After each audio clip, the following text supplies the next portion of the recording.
Graduation was just around the corner when the school suddenly informed me I'd be switching advisors. The moment I pushed open the office door, my legs nearly gave out. I almost dropped to my knees right there. No way. Wasn't this the ex-boyfriend I dumped 5 years ago? I clenched my teeth, forcing the words out. Professor Stewart, you're not going to take this opportunity to settle personal scores, are you? A faint smile tugged at his lips, calm and unreadable. Why don't you take a guess? Welcome to Hehestory channel. Subscribe to follow all our latest adventures. Story begins. Not long after the semester began, I got hit with 2 pieces of news. The bad news, my advisor had jumped ship. The good news, my new advisor was a returnee PhD, refined, accomplished and ridiculously good-looking. That was all I needed to hear to perk right up. Of course I had to go pay him a visit.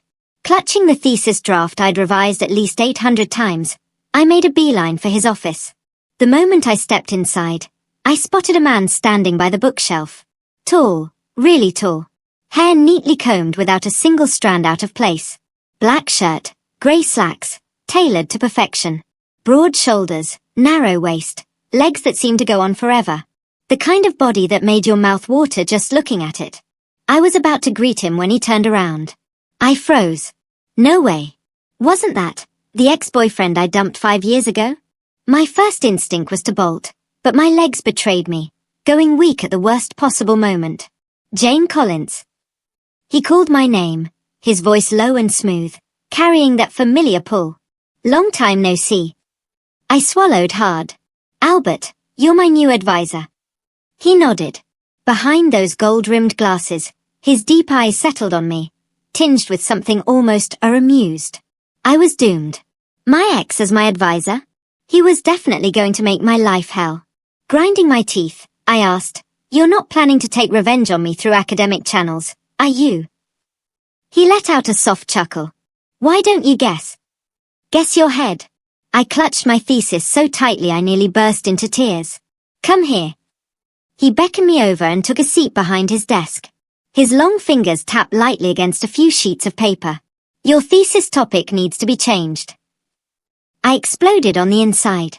I'd fought so hard just to get that topic approved, and now he wanted me to change it?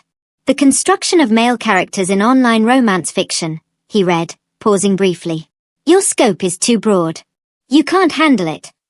I opened my mouth to argue, only to be cut off. "I've read your draft. It can be summarized in one sentence. Your male lead is handsome, deeply devoted, and domineering." He lifted his gaze to mine. "Are you writing a thesis, or indulging in a crush?" I was completely shut down. He handed me a sheet of paper with 3 alternative topics listed. I fumbled, missing it entirely, and it drifted to the floor. I crouched down in a hurry to pick it up. When I looked up, Albert Stewart's face was suddenly right there, close enough to steal the air from my lungs. He had bent down too, his body hovering over mine. The collar of his shirt had loosened slightly, revealing a stretch of pale skin. 5 years, and he hadn't aged a day. Heat rushed to my face. I scrambled to my feet. "Send me your new proposal before tomorrow's group meeting." He pulled out his phone and held it out, signaling for me to add his contact. Tomorrow? I couldn't even update a web novel that fast. Taking in my barely alive expression, he added casually, "If you're planning to delay graduation, feel free to save it for next year." This man, still as sharp-tongued as ever. But that keyword hit hard. I caved immediately, forcing out a strained smile. I sat in front of my computer for hours, and not a single word came out. By afternoon, I tried requesting a different advisor, only to be told, not possible. "Professor Stewart is a PhD from an elite university. You should be grateful." Grateful? I was losing my mind. So I dragged my best friend Kiki out to a nightclub that night. After hearing the whole story, she laughed like it was the best joke she'd heard all week. "You're seriously laughing? He's already started torturing me." I flopped onto the couch, looking miserable. "He whipped you or something. You two reunite after years and jump straight into that kind of play," she said, eyes sparkling with excitement. I stared at her, speechless. What kind of best friend was this? Her brain was pure filth. Teasing is love. Scolding is affection. I think Professor Stewart still has feelings for you, she teased. I ignored her and buried myself in my drink. My phone buzzed. Albert Stewart. How's the writing going? Professor, I am currently burning the midnight oil, brimming with inspiration, writing with unstoppable momentum. Oh? Then I look forward to your masterpiece. I dragged Kiki onto the dance floor and danced for a while. At one point, I went to the restroom. On my way out, I ran straight into someone. I looked up. Oh my God. Albert Stewart. I turned to run. Jane Collins. Didn't hear it. If I didn't respond, he couldn't do anything, right? I had barely taken 2 steps when a cool hand closed around the back of my neck. A light tug, and I nearly stumbled straight into his arms. Professor, what a coincidence. What brings you here? I said, putting on a bright, wide-eyed expression. Shouldn't I be asking you that? He replied coolly. God. That familiar pressure was back. I immediately lowered my head, playing dead. Jane Collins. Yes, sir. He pressed lightly on my head, guiding my gaze to the watch on his wrist. What time is it? And you're still drinking? Go home. Now. Right away. I stayed up grinding until 3 in the morning, patching together 8,000 words out of sheer desperation. I sent it to Albert Stewart, and immediately passed out. When I woke up, my phone was vibrating like it had a nervous disorder. 10:30. The group meeting was about to start. I shot upright, grabbed my laptop, and sprinted toward the academic building.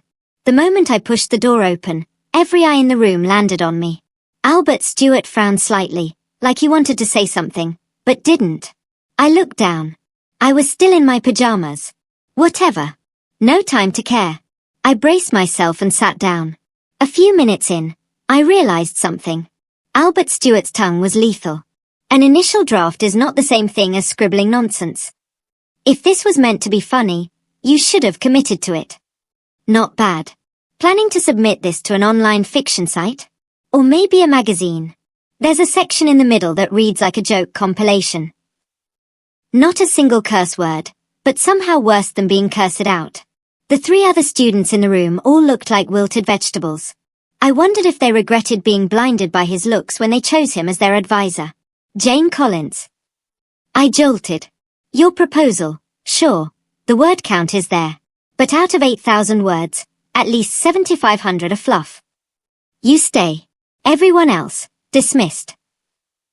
The others visibly relaxed, shooting me looks full of sympathy as they hurried out. Albert Stewart walked over and shut the door. Alarms blared in my head. He wasn't about to pull some kind of inappropriate move, was he? I clutched my chest instinctively. Professor Stewart, what are you doing? He glanced at me, grabbed a coat from the side, and tossed it over. Put that on. Show up dressed like this again, and don't bother coming in. I obediently slipped it on, not daring to speak. He sat across from me, brows drawn together. Looking at that stormy expression, it felt like he might tear me apart any second. So I hurried over, all smiles, and poured him a cup of tea like a total suck-up. My hand slipped. I poured it straight onto his pants. I'm so sorry, so sorry. I scrambled for tissues, trying to wipe the water off. Wait, what was that bulge in his pocket? Before I could process it, my wrist was suddenly caught. I looked up. There was a trace of helplessness on his face, but the tips of his ears were red. Jane, why did you try to change advisors? His voice trembled slightly. Oh great. The department head sold me out already? I rushed to explain. You're too outstanding. I was afraid I couldn't meet your standards. Really? He let go of me, a teasing smile curling at his lips. That's not what you said back then. Me.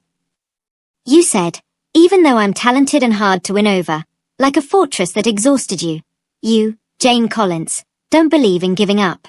Sooner or later, you'd conquer me and make me yours. That was a rap I made up in high school while chasing him. My face burned bright red. Professor, please, stop. Still want to switch advisors. I shook my head so hard it was basically a blur. Then focus on your thesis. Do it properly. I nodded like a pecking chicken. Then he pointed at my report, which was now covered in dense annotations. Go back and rewrite it. If you don't understand something, ask me. And stop polishing garbage like it's gold. I lay on my bed, utterly miserable. Was there anything worse than being completely controlled by your ex? My phone rang. My mom told me to come out for dinner that night. The moment I stepped into the private room at the restaurant, I froze. Albert Stewart and his mother were there too. We'd grown up as neighbors. Our families were close. Jane, you've grown so beautiful. Come, sit here. His mom waved enthusiastically. Albert stood up and pulled out a chair for me like a perfect gentleman. I shot him a sideways glance, muttering inwardly, "Oh, now you act like a decent human being? Where was this energy when you were tearing me apart this morning?" Our parents raised their glasses, welcoming him back and showering him with praise. I kept my head down, shoveling food into my mouth, not daring to speak. "Why do you two seem so unfamiliar? Didn't you play together all the time as kids?" My dad asked, puzzled. "Yeah, real unfamiliar. We only ever kissed, that's all." "Exactly. Jane used to always say she liked Albert. Why is she suddenly so shy now that she's older?" My mom added with a laugh. "Thank you so much for that. Jane, are you seeing anyone?" his mom asked. My tongue tied itself in knots. "I think the two of them would actually make a great match," my mom chimed in. "Mom, Professor Stewart is my advisor now." I cut in, completely mortified. "Your advisor? Then Jane's thesis is saved." "I was worried she wouldn't graduate," my mom said, practically bouncing with excitement. "Yeah, right. With him as my advisor, I might never graduate." I muttered under my breath. "What was that?" Albert tilted his head slightly, looking at me. I shut up immediately, forcing an awkward smile. He lifted his chin slightly, gesturing for me to look. On the plate in front of me, there were neatly arranged shrimp. 12 of them, all peeled. Albert was still working on another one in his hand. He was. I stared at him in shock. Expressionless, he placed the shrimp into my mouth. "Don't you love shrimp? Eat while it's hot." I choked. "I mean, seriously, given our current relationship, is feeding me like this appropriate?" He didn't even wipe his hands, just kept peeling. My phone lit up. "Jane, what are you up to? Come out for drinks." It was Charlie Anderson, a junior from school. Bright, funny. He'd been chasing me for a year. Great as a friend. But I just didn't feel anything. I smiled as I typed back. Then suddenly, a chill ran down my spine. I looked up. Albert Stewart was staring at me. That look in his eyes. Colder than when he read my thesis. After dinner, Albert Stewart drove me home. The entire ride was silent. A soft, mellow song played through the speakers. I stole a glance at his profile. Lips pressed tight, expression stern. The tension made my skin crawl. I lowered my head and fiddled with my phone. The moment I unlocked the screen. "Jane." His voice cut through the air, cold enough to freeze. "Who were you texting just now?" "A friend." He glanced at me. "Your boyfriend?" What? Do advisors investigate their students' love lives now? I decided to lie. Prospective boyfriend, maybe. He parted his lips like he was about to say something, but didn't. When we got downstairs, he walked me up. The dorms were under renovation, so I'd rented a small apartment nearby. The moment I opened the door, I froze. The entire floor was flooded. I rushed into the bathroom. Oh my God. A pipe had burst. I scrambled around looking for something to plug the leak. Albert Stewart grabbed me by the arm and pulled me aside. Rolling up his sleeves, he crouched down and started fixing the pipe. His white shirt was quickly soaked through, clinging tightly to his body, turning almost translucent. Droplets slid from his jaw to his collarbone, then trailed down along the curve of his chest. The damp fabric outlined his sculpted chest and firm abs. My throat went dry. Heat flooded my face, and before I could look away, our eyes met. Steam filled the cramped bathroom. Something unspoken, something dangerously intimate began to spread in the air. I turned to run. Bang. I slammed straight into the glass shower door. For a second, everything went blank. Then a sharp, burning pain exploded across my forehead. "Jane, are you okay?" Albert caught me, urgency slipping into his voice. The next second, he lifted me and set me on the sink. The cold surface made me shiver. His hands braced on either side of me as he leaned in to inspect my forehead. Warm breath brushed against my skin, sending a shiver down my spine. His Adam's apple bobbed. His lips parted slightly, inching closer. It felt like he was about to kiss me. My heart pounded wildly. I instinctively pressed my lips together. But instead, his fingers rose, cool against my skin, lightly touching my forehead, swelling a little. There was a faint trace of amusement at the corner of his lips. This man. Was he flirting with me? I shoved his hand away, furious, but he caught my wrist. Jane, don't date anyone. He murmured it low, right by my ear. Don't? And why exactly not? You're my advisor, not my father. Even my dad gave up trying to control me years ago. Albert Stewart, are you speaking as my advisor right now? He froze for a moment, long lashes flickering. As your ex-boyfriend. I let out a cold laugh. Since when do ex-boyfriends get that kind of authority? Sorry, ex-husband. Seems like that's none of your business. Something flickered in his gaze. Then, slowly, clearly, call it whatever you want. The answer's still no. What the hell was wrong with him? My head buzzed, words stuck in my throat. The pain in my forehead started throbbing again. I let out a soft groan. Seeing that, Albert immediately scooped me up in his arms. I yelped, instinctively wrapping my arms around his neck. What are you doing? Taking you to the hospital. Pressed against him, I found myself reluctant to let go. At the ER, the doctor asked where I'd gotten hurt. In the bathroom. I pointed at Albert. He tried to seduce me, so I ran and slammed into the door. Albert's face instantly turned bright red. No one knows Albert Stewart better than me. If he wouldn't let me date, then I'd just get my revenge. He was the type who'd blush from a simple kiss in public. What I just said. Practically public execution. The doctor shook his head. You young people need some restraint. Even getting affectionate has its place. I nodded enthusiastically and turned to Albert. See? Even the doctor says so. You should listen. Albert shot me a look like he wanted to strangle me. After examining me, the doctor said it wasn't serious. No further tests needed. Doctor, Albert said calmly. She wasn't exactly sharp to begin with. Better make sure she didn't get any worse. The doctor hesitated, then wrote up an order anyway.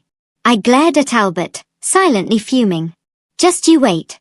After all that chaos, I left with nothing but a tube of anti-swelling ointment. By the time we got back, it was already late at night. The car rolled into the underground garage. Your place is flooded. Stay at mine tonight. Before I could object, he had already gotten out and opened the door for me. Once inside, he brought out a pair of women's slippers, a toothbrush, a towel, and even pajamas. Then he spread pink Hello Kitty bed sheets on the bed. Was all this prepared for his girlfriend? In the middle of the night, I got thirsty and went to the dining area for water. When I turned around, I nearly jumped out of my skin at the dark figure on the couch. Looking closer, it was Albert. He was wearing dark blue silk pajamas, a glass of liquor in his hand. The dim lighting traced the sharp lines of his face, tinged with something almost melancholic. Why aren't you asleep? Something on your mind? He looked up at me, his gaze hazy, like it was veiled in mist. Professor? Professor Stewart? Albert Stewart? I called his name a few times. No response. I leaned closer to check on him, and tripped over the coffee table. I stumbled forward, falling right onto his lap. The next second, his burning palm pressed against my side. Like I'd been electrocuted, I scrambled to get up. Jane. He held my shoulders, his voice hoarse. Promise me, don't date anyone before you graduate. Okay. I froze. That expression on his face. It was exactly the same as 5 years ago, when we broke up. Broken. Fragile. Full of something he couldn't let go. Dazed, I found myself nodding. He released me, stood up, and walked back to his room. I lay in bed, tossing and turning, unable to fall asleep. All I could think about was what he'd said earlier. Don't date anyone. Did that mean he still had feelings for me? I shook my head. No way. It had been so long. The women he'd met abroad were probably 100 times better than me. And yet, I couldn't help thinking back to when we were younger. Albert Stewart was 5 years older than me. He lost his father early, and had always been quiet, distant. But he was strikingly handsome, and brilliant, especially gifted in literature. My parents were always busy, so he often came over to tutor me. In middle school, I realized I'd fallen for him, and I went all in. I chased him relentlessly. Eventually, worn down, he made me a promise. After you get into college. Because of that one sentence, I pushed myself harder than ever, and got into the same university as him. In my sophomore year, he finally agreed to be with me. I was so happy I couldn't sleep for an entire week. All I could think about were kisses and hugs and everything in between. And yet, a month into dating, we'd only held hands. 3 months, a hug. Half a year, finally a kiss. And just 2 days after that kiss, I broke up with him. Albert, you're too old. I like younger guys now, the kind where sparks fly right from the start. His eyes had turned red as he pulled me into an embrace. I hardened my heart and pushed him away. That night, he stood downstairs in the rain until morning. And I hid under my blanket, crying in silence. After that, he left for an elite university overseas to pursue his PhD in literature. 5 years. 5 years should be enough to forget someone, right? Then why? When he touched me earlier, was my heart still racing like it had a mind of its own? The next morning, I woke up with a dull ache in my stomach. I got up, and immediately froze. My period had started. Hello Kitty had blush on her face. I stood there, mortified, not knowing what to do. Albert Stewart finished making breakfast and came in to call me. Seeing me standing awkwardly by the bed, he frowned slightly. What's wrong? I couldn't bring myself to say it. You wet the bed. A faint smile tugged at his lips as he glanced at the sheet I was trying to cover. Wow. Thanks. I'm 25, not 5. My period started. I mumbled, barely audible. He paused, then nodded in understanding. It's fine. Just wash the sheets. He brought me a fresh set of clothes, then made me a cup of hot milk tea. I held it in my hands, warmth seeping into my fingers. It felt eye-comforting. Strange. At home, Albert Stewart still felt like the boy next door. Completely different from the sharp-tongued professor at school. What are you embarrassed about? When you first got your period, I was the one who bought your pads. He said it casually when I stayed silent. It was true. Back then, my parents weren't home. I'd panicked and locked myself in the bathroom. He'd spent ages coaxing me before figuring out what was going on. In the end, he had to call his mom to help me. Jane, finish breakfast and get back to your thesis. Just like that, he dragged me back to reality. Are you kidding me? It's Saturday. My head hurts. My stomach hurts.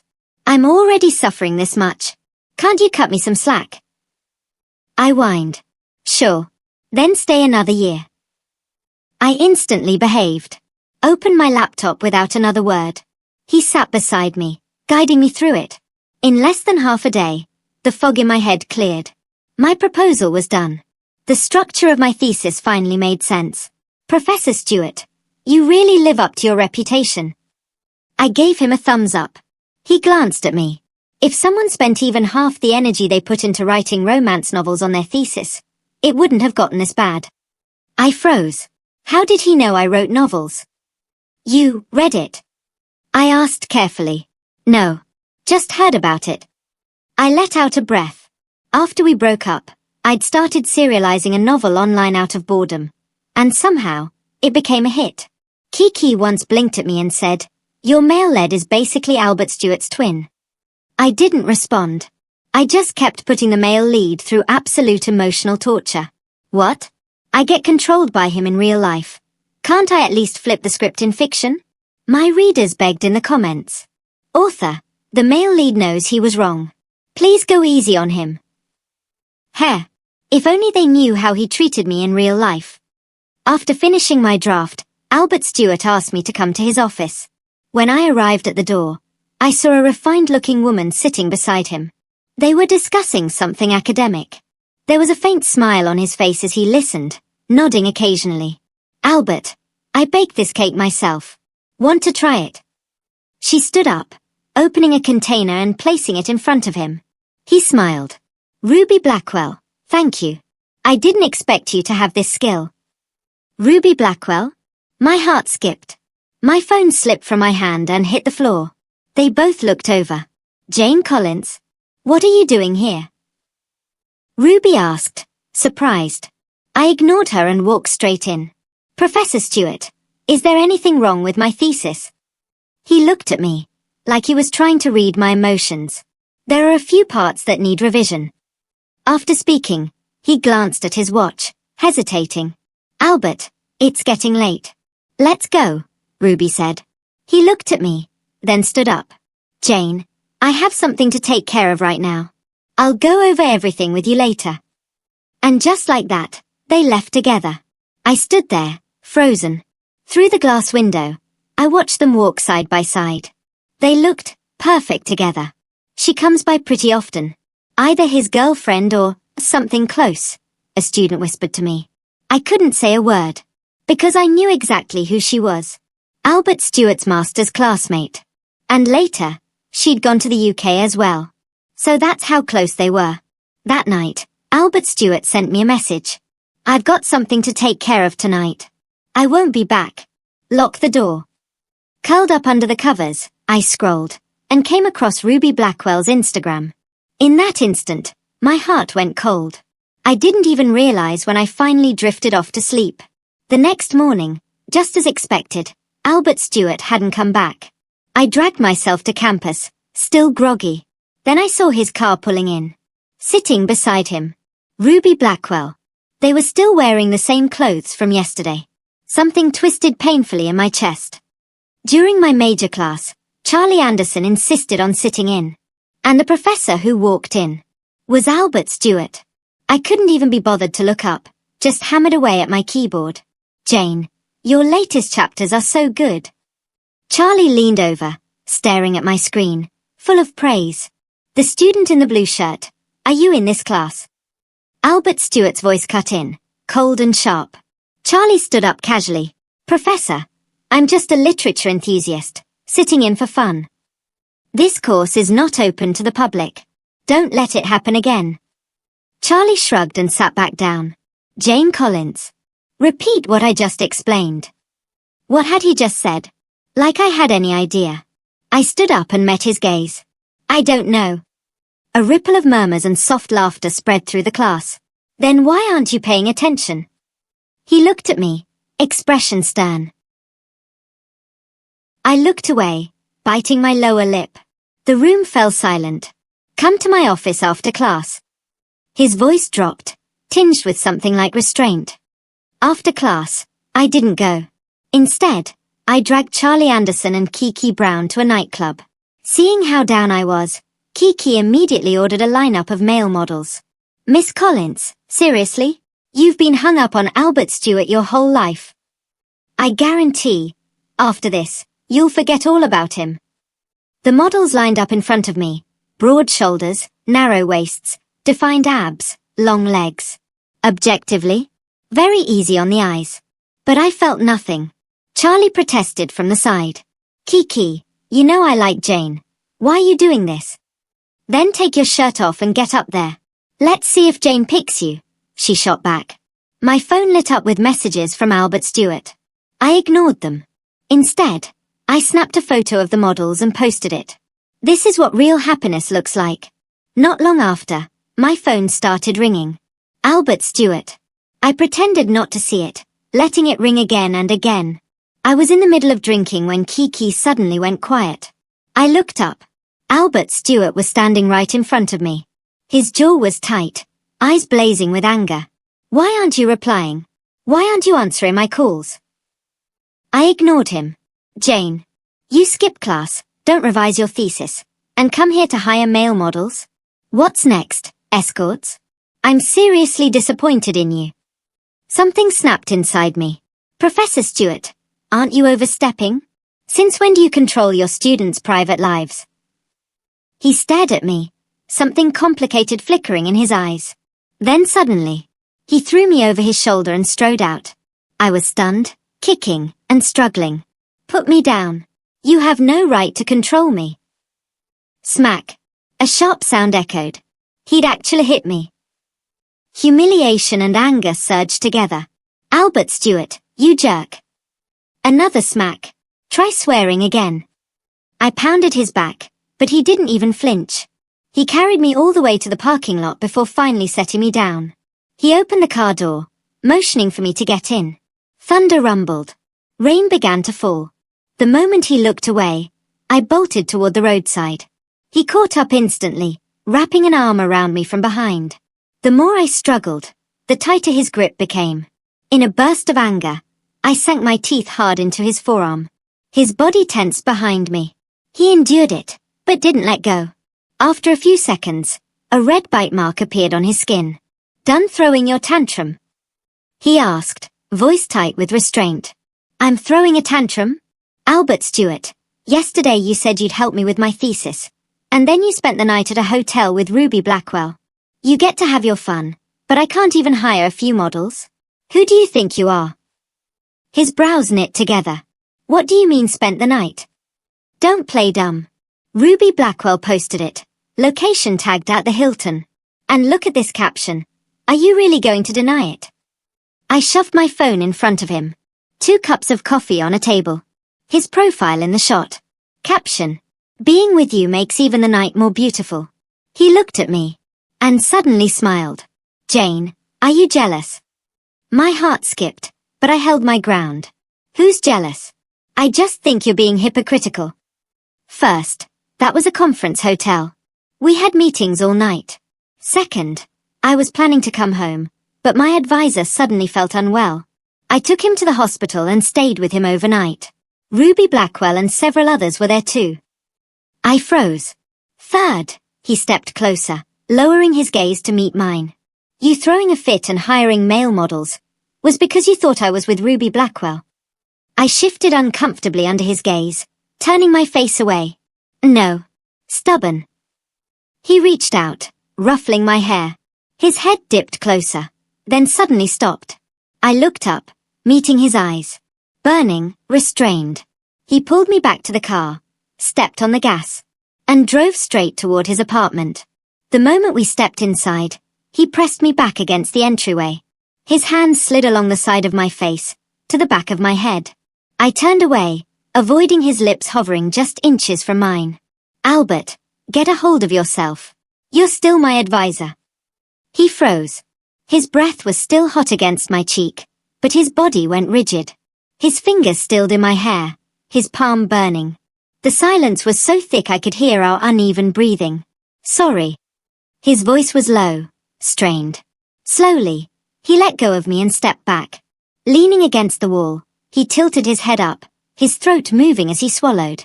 Jane, 5 years ago, when you broke up with me, was it really because you fell for someone else? My chest tightened. Yeah, I murmured vaguely. He looked at me, something so wounded in his eyes that I couldn't meet his gaze. Then why are all your novels about regret? I startled. He really had read them? Why does the female lead love the male lead so deeply, and hate him just as much? Heat crept up my cheeks. As a literature PhD, he was naturally sensitive to words. An author's inner world always seeped through their writing. It couldn't be hidden. And that author wasn't just anyone. It was me. The girl who grew up with him. The girl who once loved him. After a long silence, I lifted my head. You're right. I didn't fall for someone else. I broke up with you because I thought you didn't love me enough. His eyes widened, shock written all over his face. Back then, Ruby Blackwell came to me. She let me listen to a recording. That's when I found out you'd been offered a fully funded PhD at an elite university. I still remembered that recording clearly. Professor, I won't be going this time. My girlfriend is young. If I leave, she'll cry. Albert, this is a fully funded PhD from an elite university.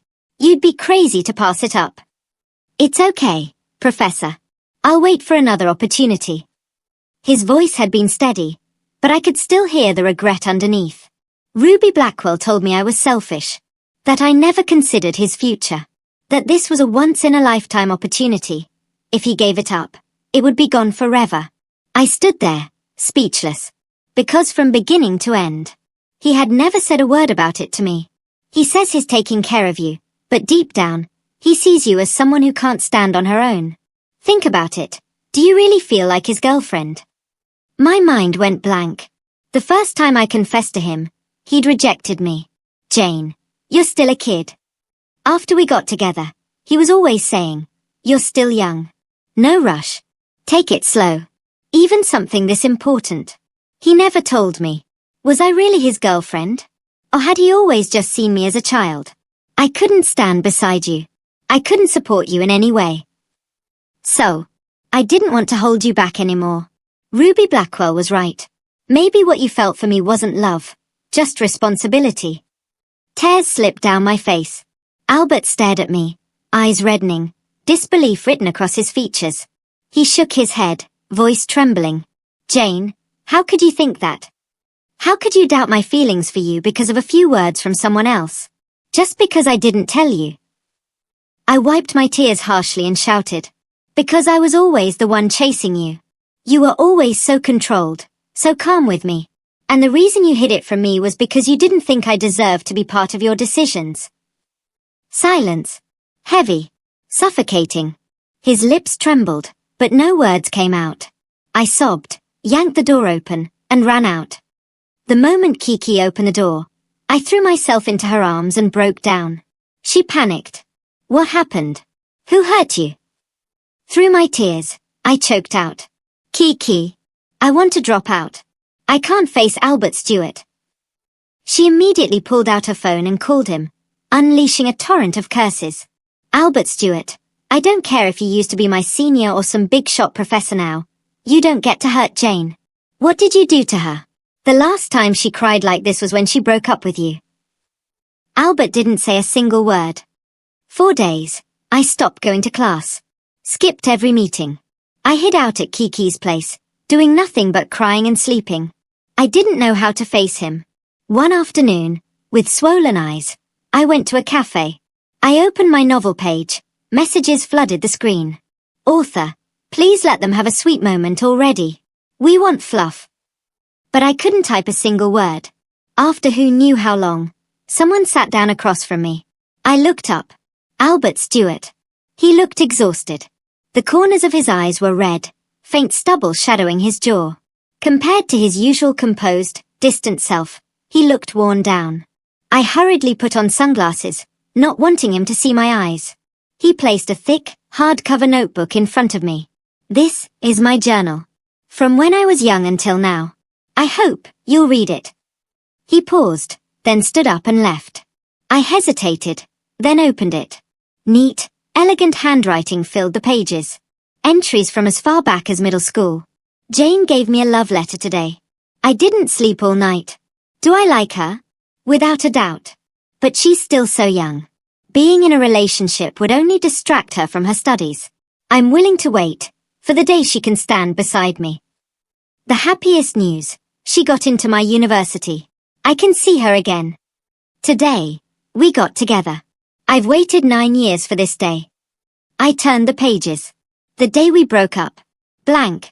Further on, during his years abroad. Every single day mentioned me. He kept in touch with Kiki, asking about how I was doing. He even planned everything. After finishing his PhD, 2 years of research, then returning to take a position at my university. The last entry, dated today, had only one sentence. I want to tell you in person. My chest tightened with something overwhelming. I looked up. He was standing outside the window, watching me. I closed my laptop and slowly walked out to him. He led me to a nearby park. Autumn leaves rustled softly in the wind. He stopped beneath a large tree. Jane, I did treat you like a child. Because you were too pure, too precious. I just wanted to protect you. I'm not expressive by nature. I'm reserved. But when you say I didn't love you enough, I can't accept that. If I didn't love you, why would I think about you every day? Why would I still plan my future around you after we broke up? You're the only person I've ever loved. I don't want a partner to fight alongside me. I just want you. Only you, Jane Collins.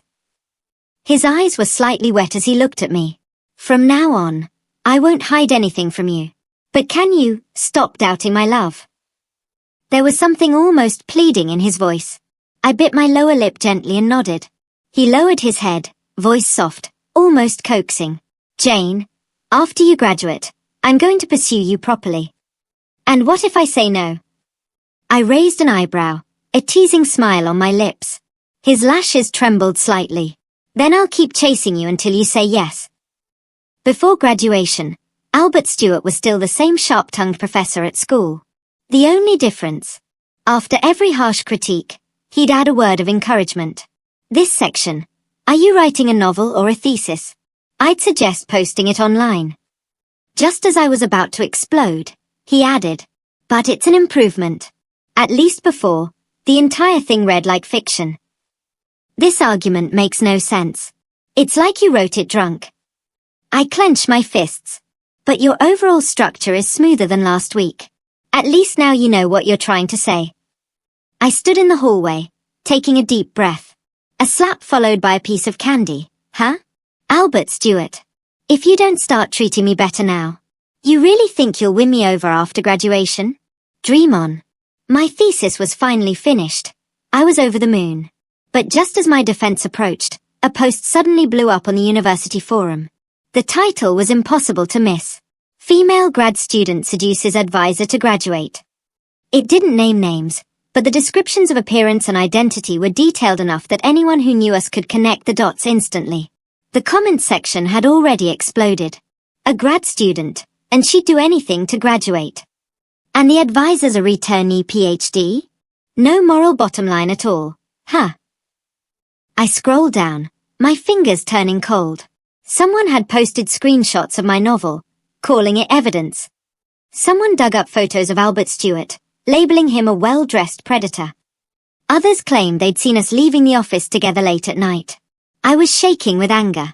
That night, we'd been working on my thesis until late, and somehow it had turned into a secret rendezvous.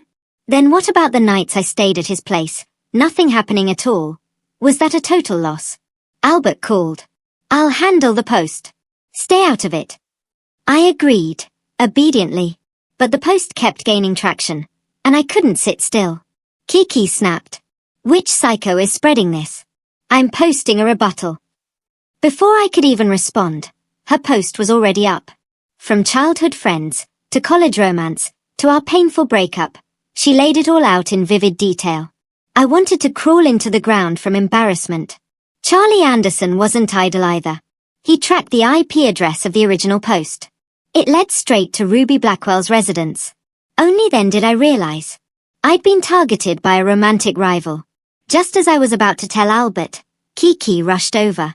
I heard Albert Stewart's been called in by the administration. My heart dropped. Knowing him, he'd definitely take all the blame onto himself. Would he get disciplined? Suspended? My mind went blank. I ran straight to the administration office without thinking. I burst through the door. Albert Stewart was sitting across from several faculty leaders, expression serious. Professors, it was me. I had inappropriate feelings toward Professor Stewart. He has never crossed any boundaries. I'm willing to delay my graduation, even give up my degree. Please don't punish him, and don't dismiss him. I blurted it all out in one breath, panting. I'd run too fast. Albert looked at me, utterly helpless. Jane, you. The administrators exchanged looks, strange smiles creeping onto their faces. Albert, why does Jane Collins's version differ from yours? Albert gave a wry smile.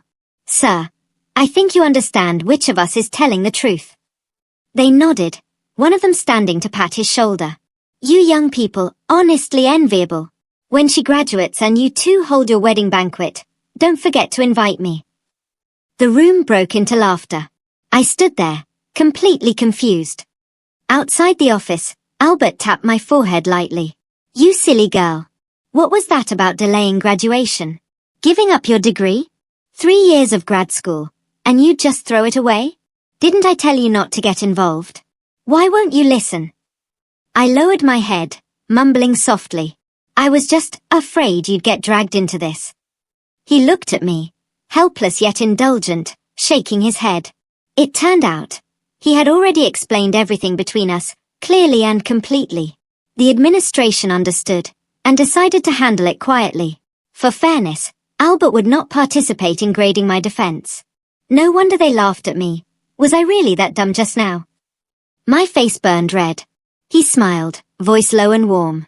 Dumb, but also very cute. My heart skipped. Since when did Albert Stewart get this good at flirting? Did he study literature, or flirting, during those 5 years abroad? Albert found Ruby Blackwell. They talked for 10 minutes. Soon after, the original poster apologized beneath the thread, and it was deleted. But Kiki's post? It went viral. Professor Stewart and Jane Collins's story could be a novel. Have you been offline? Jane Collins is already serializing a romance novel. The male lead is literally her professor. Go read it. What's the title? I'm pulling an all-nighter to binge it. And just like that, my novel shot straight to the top of the rankings. This overwhelming wave of traffic. I was winning hard. My defense went smoothly. The professors even praised my thesis. Kiki came to me with a secret. During the 5 years Albert was abroad, he had been transferring her money every week, asking about me. He said he couldn't take care of me himself, so he asked her to take me out for meals, buy me gifts. He specifically told me not to tell you. I almost slipped a few times, but he has leverage on me. What can I do? My boyfriend's his cousin. I knew about her situation with her ex. Long story. Looking at those transfer records, I didn't know whether to laugh or cry. Albert Stewart. Are you an idiot? On graduation day, he booked flowers and a restaurant to celebrate. Halfway through the meal, he took out a small, elegant box. Inside, a sparkling necklace. I let out a breath. Scared me. I thought it was a ring. He blushed, then pulled out another box. I bought the ring too, just in case I get to use it someday. I froze, then laughed. I haven't agreed to be your girlfriend yet. He lowered his head, looking almost like a student. I know. I'll court you properly. Take your time. What if? I want to say yes right now. I held back a smile. He looked up instantly, disbelief written all over his face. Albert, we dated for half a year before and only kissed once. That was a loss. I need to make up for those 5 years. We should start dating immediately. He laughed. That smile. So warm. So soft. Back home, he suddenly lifted me into his arms.